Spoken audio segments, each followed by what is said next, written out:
Hi, trying to get situated here. Hi, my name is Priscilla Pfeiffer, and I'd like to introduce you to what I'm getting ready to do. Let me tell you a little bit about myself. I'm an abstract artist. I've been a visual artist since 2015, and I've been at it ever since. And some people ask me what keeps me going in this field in this competitive field, really. And my thing is, I paint as though this was a lifetime goal, but it wasn't. This is kind of accidental. I was doing decoupage and floor arranging before I became a visual artist, and how I got involved in the art world as a visual artist was because of my beautiful family. They said one day, I bet you could transfer your decoupage skills onto a canvas. And I said, well, let's see if we can do that. So they had a plan, their plan was more focused than my plan because I was happy doing decoupage and floor arranging. So anyway, my husband and son at the time, my beloved late daughter-in-law, said, we'll find you a class. So they found me a class at this community center called the Birmingham Bloomfield Arts Center. And this was right after I had hip replacement in 2014, January 2014. So the class was in March, around March, April of 2014. So what my husband was the one who actually, registered me for the class. So it wasn't until maybe a week earlier that I realized this class was not a 9 to 12 class as he thought. Rather, it was a class from 9 until 4 o'clock. 9 until 4 o'clock. And this is following hip replacement where you have to stand up all day long. It was a class really for experienced or established artists who just need studio space. As a matter of fact, it was called studio class. My husband did not know what that was about, and neither did I. So I just kind of relied on him, 9 to 12. Okay, I could do this.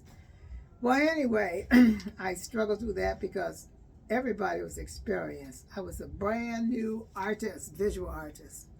So day one, when I went in there, I saw people coming in there with gigantic Campbells and other surfaces, and I had this little tiny canvases that were about 10 by 12 or 11 by 14. Everybody else had these 4 by 5 and 36 by 36, 24 by 36, and I'm wondering, I'm in the wrong class. So anyway, I decided that because the class was paid for, I didn't want to drop out. And I said, well, maybe I'll learn something from these fellow artists that I didn't know before. So I stayed in that class. It was for 6 or 8 weeks, 9 to 4. Can you imagine that? I just had hip replacement. But apparently I was, getting into the rhythm of the class.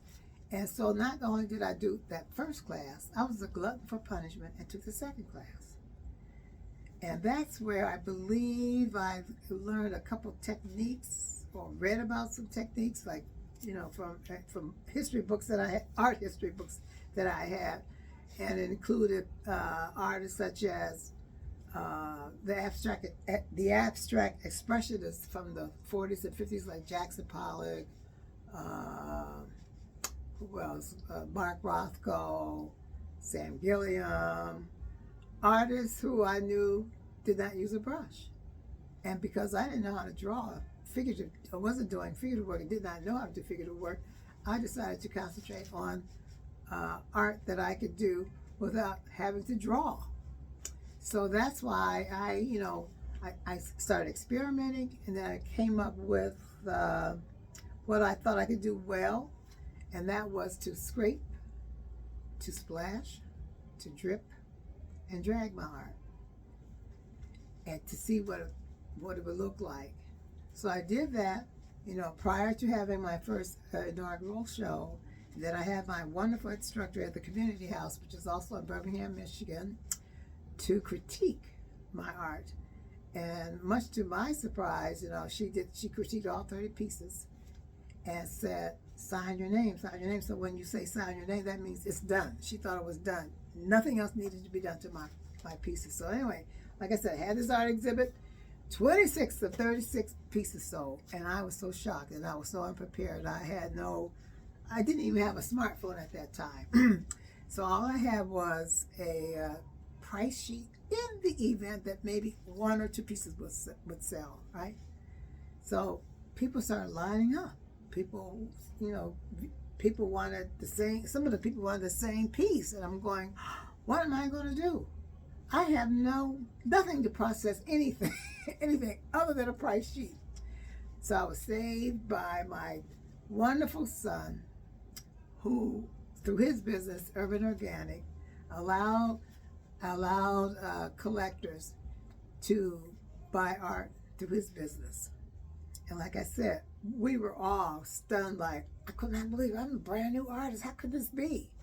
So anyway, after that, I've had three more solo shows. The second one had similar experience as the first, and also the third one. So I guess, by the third one, I figured I'm really an artist. The first one, I didn't think so much because it was also around the time when it was around my birthday. So I thought that people were really buying my art because they were trying to give me a nice birthday gift, not thinking that they really liked my art. So that was really a wonderful, feeling to know that they're buying art, not just because it was my birthday, because they actually liked it. And people came from afar, New York, California, Cleveland. A lot of people in the area came to support that first inaugural exhibit. So that gave me courage, a little bit more courage, a little more momentum to go into the next phase of whatever I was going to do, because most things I do, like my paintings, they're intuitive. I did not plan this art career, but I tell you one thing, I actually enjoy being in it and inspiring people, inspiring my collectors, working with young people. Some young people have worked with me in my studio. I like that. And they inspire me. My collectors inspire me as well. So, this is a journey, unexpected, but I tell you, at this stage of my life, I would not have it any other way. This is a wonderful way to live. And I also tell people, when people ask me, well, how can you do this at this age? Don't you get tired? Doesn't it make you, want to do something else? Do you ever want to give up? And I say, at this stage, no, I do not. And I'm going to tell you, during the pandemic, during the coronavirus pandemic, is when I really appreciated being an artist. I kept hearing people say that they didn't know what to do. They were extremely depressed, and they were just, feeling sad around the virus, pandemic. And I didn't want to say this to a whole bunch of people, knowing that they were not feeling the way I was feeling, but I can honestly say that during the pandemic, I really was not depressed, because I had something to sustain me. I had my art career. I had my studio. If I wanted to do something, if I even felt like I was beginning to get depressed, which, like I said, I really never was. So I am so thankful that I'm in this visual art business where I can, escape, create, and just enjoy. So that's one thing about my art that we'll be talking more of. And another thing that I do is that I I have, let me back up. Another thing that I've done, in the 10 years was I became an author during the pandemic. I published a book called Who You Intuition, and it features my art and the collectors who purchase my art. So it features them, a picture of them with my art. And this was done during the pandemic. Now, initially, my son was sending a photographer around, a professional photographer, to do these photographing. But then the pandemic hit, he couldn't send people. So my book became what I call a community project. We asked people to send their best photos via, whether it be a selfie or someone else took their picture, but get it to us so they could make it into the book. So some people were disappointed because they didn't make it into the book because their photos were too tiny, like they were like 10 kbs. We couldn't get that into a book.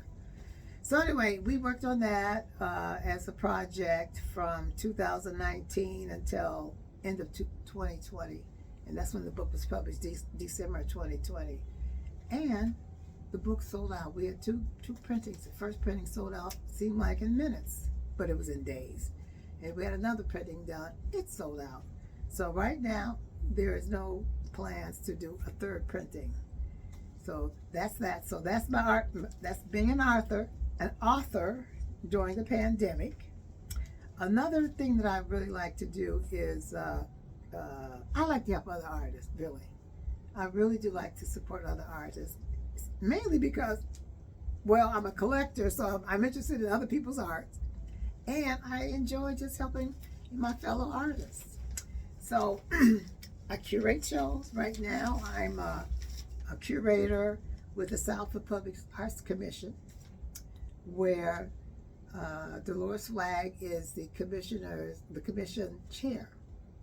And she asked me to join the team, the commission, as a art exhibit liaison. I cannot be an official commissioner like her. You have to live in the city of Southfield, Michigan in order to do that. So I became a liaison for the commission. And the mayor and the commission, were excited that I was coming on board, because these exhibits that are done quarterly in the City Hall of Southfield have caught on, and there's a waiting line now. People want to get into this particular exhibit. I mean, it's a nice opportunity for exposure. Several artists have actually sold art from the exhibit, and it just, it brings the community together. And we seek artists in the Detroit metro area, not just Southfield, Michigan. So artists come from all over. And so that's an enjoyable aspect of what I do in my life. Another thing that I do is, see what else I do. Well, I tell you about decoupage. Through an organization I belong to called the Pioneers, Inc. of the Detroit chapter. We've had, this organization supports the fine and the performing arts. So one of the things that we did as side things, not considered really fine performing arts or fine art, is that we had a tablescape competition. So I enjoyed doing that with the Pioneers. It was a fundraiser for our scholarships. So we had a beautiful tablescape competition, and I believe it was June or July of 2024, which is very successful. So we did that. I've done that. What else do I do? I told you about my floor arranging. How I like to be surrounded by beautiful things.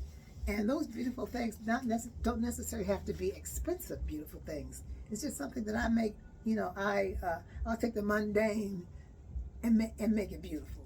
That's why I consider myself doing something, things like that. So what I do have upcoming, though, in April of 2026, I'll be teaching a class at the Hope for Flowers, which is a Tracy Reese institution, where artisans come in and they teach people in the community various crafts. And so I'm going to go back to what I was doing before I became a visual artist, and that is, I will be teaching decoupage. I am going to love this class. I truly am going to love this class. So I've got that coming up. Another thing that's coming up is, let me see if I brought this book down here. I am helping a young man promote his book. And it's, I don't have that. I'm not even going to talk about that. So let's scrap that. I'm not going to talk about that right now. I'll talk about that in a separate video, okay? But for now, I just want you to know a little bit about me, and eventually I'll know a little bit about you, okay? So stay tuned, and I hope you're able to hang with us as long as you can over the next few weeks or few months. You might even turn into a year or so. We don't know that, right? So this is another experiment I want to do, just to see how this goes, because I can tell already that I am going to enjoy this. I really am. And I am one who really does not like being in public. I don't like public speaking. That's the only thing I don't like about being a visual artist. You have to speak. And one of the reasons why I don't like that is because, I'm going to give you a little bit of background on that. I was not able to hear. I was deaf until I was 6 years old. So when I did start talking, it was guttural. I really didn't, I wasn't talking a language. And so people would make fun of me. They would make fun of my, whatever I was trying to say, it just wasn't coming out right? So, so that made me kind of, I made me have a fear of public speaking, because I thought I would stutter and people would laugh at me. So I kind of, shied away from public speaking. And like I said, that is the only aspect of being a visual artist that I don't like, is the public speaking part. I can write okay, but it's the speaking part I don't like, right? So once I was able to hear, after treatment, I was born with holes in my eardrums, and the treatment was such that I was able to hear eventually. And so, but still in the back of my mind, I think about, am I going to make a mistake? Am I going to stutter? I'm sort of like Joe Biden, President Joe Biden. He was a stutterer. And I did learn that once a stutterer, always a stutterer. So I tried so hard not to stutter. And so I think I'm making progress in that regard. So anyway, as time goes by, maybe I'll maybe I'll grow to like public speaking. But at this point, I really don't. But I will tell you, in the next few weeks, over the next few weeks, talk about a variety of subjects. All right? And that's all for now. So remember, my name is Priscilla Pfeiffer, abstract expressionist. I'm an author, curator, creator, and exhibitor. Oh, lots of exhibiting. I'm going to talk about exhibiting too. I've exhibited all over the place. I've exhibited all over Detroit, seems like. Detroit Historical Museum, the Charles Wright Museum. I've exhibited in California, in Canada, and various places. And my art is everywhere. It's all across the nation in various private collections and a few public spaces. So anyway, I'm going to end there. I don't want to keep talking, because once I do get started, sometimes I can't stop. All right? So we'll say bye-bye for now and see you next time. Thank you for listening.